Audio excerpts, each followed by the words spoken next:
Binabastos nyo si Gingging. Alam mo, ikakasal na yan, binabastos nyo naman. Walang ganunan. Huwag naman pong ganon. Ikakasal na si Gingging, binabastos-bastos nyo. Aba, hindi tama yun. Hindi tama yun. Tinan mo mga kaibigan, no? Antay tayo, Senador. Nagkagalit si Senador. Mukhang silap-lap mo. Silap-lapin si Letsen. Sexy ba kayo? Ayaw ko yung parinig kay Sen. Baka sumama naman sa sinya ulit. Ano na po kayong piging? Ikaw na pala bahala, no? Ako nang bahala. Nako, gano lang. Pag-me! Ano? Pag-ipag-meet talaga, napasexy pa naman yun. Your channel lang, sugar.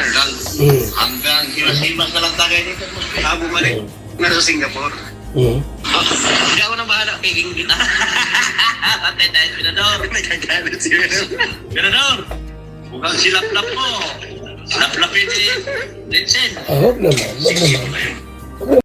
Okay guys, isa na muli mapagpalang umaga, tanghali, gabi po sa inyo lahat. Sana po ang lahat ay nasa mabuting kalagayan at ligtas po sa anumang kapahamakan. Saan po kayo dako ng mundo naroroon. Ako po muli ang inyong lingkod, Maestro 21 TV. At sa ating video ngayong araw na ito mga kalingap, tayo muli po ay magbibigay ng ating panibagong kuro-kuro, komento, opinion at reaction. Tungkol nga po sa isa po sa mainit na pinag-uusapan dito ngayon po sa loob ng kalingap, mga kalingap. Okay, so ito na nga po yung pambabastos di umano ni Don Iking at saka ni pulang uod sa girlfriend o sa fiancé ng ating presidente na si Virador. Okay? So itong dalawang lalaki na ito mga kalingap ay para bagang lumalabas na wala sila pong respeto. Wala silang galang sa mga kababaihan, okay? Para bagang hindi mga babae ang kanila pong mga asawa at para bagang wala po silang mga anak na babae, para bagang ang kanila pong ina ay hindi babae, okay? So, sa unahan po ng ating pong video ngayong araw na ito mga kalingap, okay? Yan po yung isang maikling video clip po na ating kinuha po kay Kuya Bal at yan po yung kanya pong reaction tungkol po doon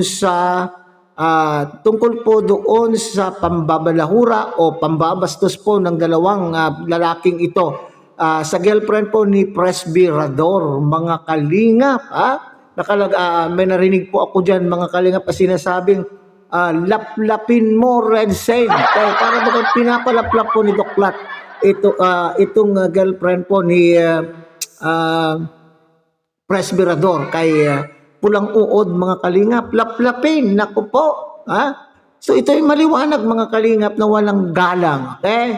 Walang galang po sa babae at hindi lamang po sa babae o kaya sa kanila pong kapwa. Alam po naman po nila mga kalingap na itong si Gingging Vlog ay jowa o girlfriend po ni Presbyrador na dati po nilang nakakasalamuha dito po sa loob ng kalingap.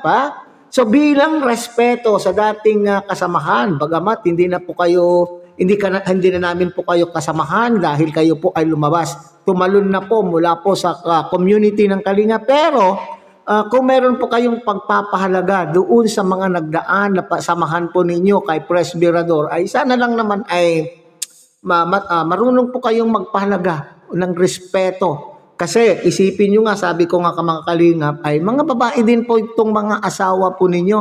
Birin mo, sasabihin pong pinapalaplap mo kay Red Saint. So hindi katakataka, tatawa-tawa pa po mga kalingap. So hindi katakataka na may issue po sila. May issue po itong si pulang uod sa babae. Kaya di ba marami tayong nauulinigan na mga issue ng tungkol po sa babae itong si pulang uod. So, hindi katakataka na sila po ay parang dito para sa akin, sila po ay mahilig magsalita ng manyakol. Sila po ay nagsasalita ng pananalitang manyakol patungkol po doon kay baby boy na hindi naman baby na mga kalingap. Tungkol po kay sa dating kalab team po ng kanila pong gwapa, pero itong ginagawa po ng dalawang ito, hindi ba isang uri ng pagkamanyakol, di ba?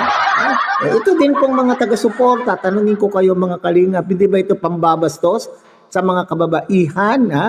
Itong mga taga-suporta po nila ay sinasabi yung manyakol, itong si ganon, itong ginagawa po ng dalawa na inyo pong sinusuportahan, hindi ba pagkamanyakol po ito? Ito ba ang uri ng tao na inyo pong okay, so sasabihin na naman po ninyo na trigger po itong dalawa sapagkat hindi tumitigil. Okay, wala na ba kayong ibang maibato? Wala na ba kayong pwedeng ibato? Kung halimbawa man po ay managawa po itong girlfriend po ni Presbyrador, kung mayroon siyang pagkakasala o mayroon po siyang nasabi o ginawa na hindi kayo sang-ayon, di ba? Idaan niyo po sa tamang korte, di ba? Sinasabi niyo kayo po ay pupunta doon, kayo po ay dadayo doon sa Singapore upang sa ganun ay magawa niyo ng kaso, itong mga gusto po niyong kasuhan, kasuhan na po. Bilang mga lalaki ay hindi na maganda. Tignan po na kayo po ay ganito ang sinasabi niyo po sa isang babae. Dahil po dyan mga kalingap, ito naman po, siyempre nasasaktan din po yung boyfriend, maski sino po, masasaktan po yung jowa, jowa ba ang tawag dyan mga kalingap? Masasaktan po si Presbyrador dahil po dyan, mayroon naman po siyang hamon sa dalawa. Okay, pakinggan po natin o panoorin po natin mga kalingap. Ulitin ko lang yung kanilang mga hambog at yabang, no? Magkita-kita tayo kung saan yung lugar nyo gusto. Anytime naman ako. Andito lang ako. Wag lang dyan sa mismong bahay ninyo, kasi pangit naman na ako isusugod dyan sa bahay ninyo. Anytime, kahit saang lugar tayo magpangita kung gustuhin ninyo. Lalaki sa lalaki lang. Yun ang aking inasabi sa inyo. Dr. Lab, Ride Sane, wag lang dyan sa loob ng bahay ninyo at sa bakuran ninyo kayo maghamon. Kahit saang lugar, anytime ako dyan sa aking sinasabi na yan. Kahit anong oras, i-message ninyo ako para mas maganda. Hindi ito joke, Dr. Lab, kasi iba yung joke, at hindi ito for content para sa akin. Oo, hindi for content yung ginawa ninyo, kung hindi personal. Kaya pasensya ka na, Dr. Lab, mag live ka kung saan mo gusto. Okay, so yan po mga kalingap. So hindi naman po pwede siguro na manahimik na lamang po itong si Presbyrador. So kung manahimik lang po itong si Presbyrador, sasabihin na naman po anong klaseng jowa ito. Hindi pwedeng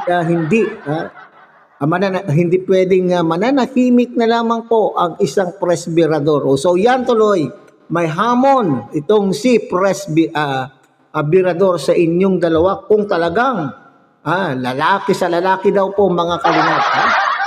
Lalaki sa lalaki. Okay, maski sabihin yung kayo po ay dihado sa height, dihado kayo sa okay, so hanggang saan kaya kakantong? Okay? So hanggang saan daw po magpasabi lamang po kayo kung saan po ninyo gusto. So ito ngayon yung resulta mga kalingap.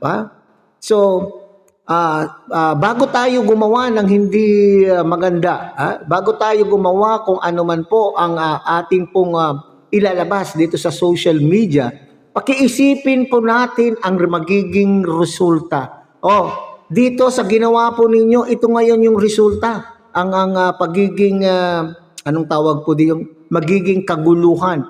Ito yung resulta ng iyong ginawa. Maaring hindi nyo ba naisip nung kayo po ay nag-uusap, maski sabihin po natin ito ay biro lamang, ito ay content lamang, pero sabi nga ni Presbyrador, hindi na po ito content. Ito ay pamamahiya na po sa pagkatao po ng isang tao. So dapat yan ay iniisip po ninyo.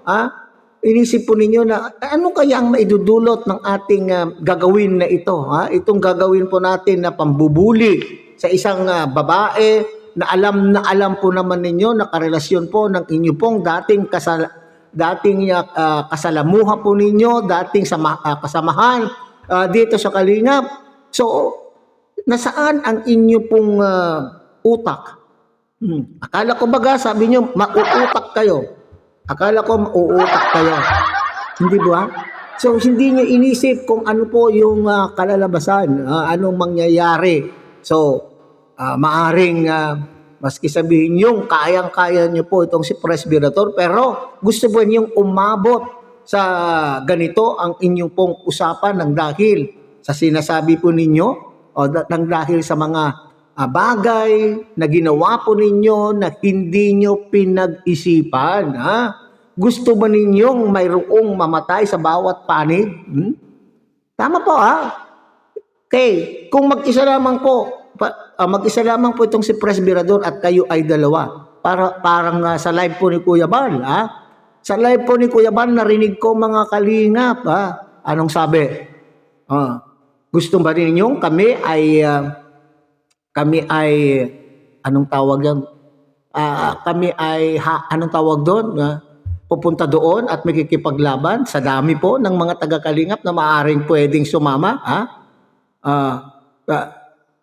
So, yan po yung kinalabasan po doon sa inyong ginawa. Pero sana lang po naman mga kalingap ay wag na po ditong umabot na yung may mawawala pa po, may nawala na po tayong kasamahan, ay ayaw naman po natin na may mawawala pa po na muli. So, sana maayos. Pag-usapan. Kaya sa susunod, mag-ingat po tayo sa ating mga sinasabi. Kaya nga sinasabi ko, wala na ba kayong ibang maibato?